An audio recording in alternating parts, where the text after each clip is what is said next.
Hey everyone, today Noah has a problem with nakedness. Noah, a man of the soil, was the first to plant a vineyard. He drank some of the wine and became drunk, and he lay uncovered in his tent.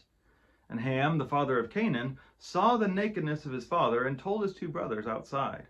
Then Shem and Japheth took a garment, laid it on both their shoulders, and walked backwards and covered the nakedness of their father. Their faces were turned away. They did not see their father's nakedness.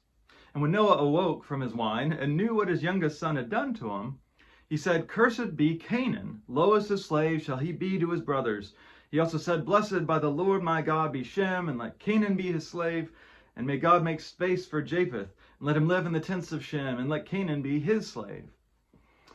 Okay, so this is another one of those that's weird kind of stories. And we're seeing here a recurring theme we'll see through all of Genesis, where God gives humans a fresh start, and then they immediately mess it up.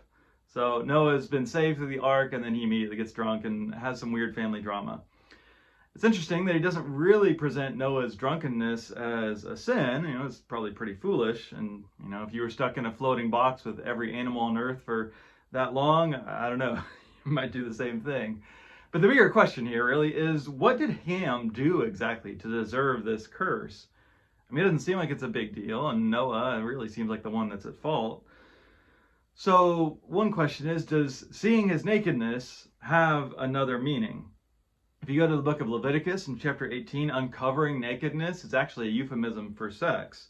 And seeing nakedness is used in the same way. So some think that maybe Ham did something to Noah or did something to Noah's wife. Possibly that explains why Noah curses his son Canaan instead of Ham himself. His fault in some way, whatever it is dishonoring his father. Right? He tells his brothers that's dishonorable, and they honorably cover their father up without looking. And the result, like we said, is this curse that focuses on Canaan. Now, this is one of those stories where we don't actually see God coming into it. Does God have an opinion here? Does God actually curse Canaan? You don't have to read it that way.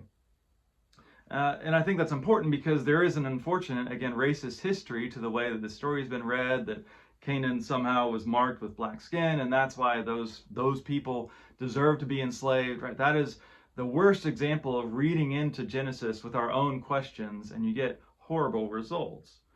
The point of this story is to continue showing the breakdown of relationships and family. On one level, it's Israel explaining why we are the good nations and these guys are the bad nations. It's not a coincidence that the one who gets cursed is called Canaan, the one they go and take the land from later. However we understand this, Genesis has already established the deeper truth.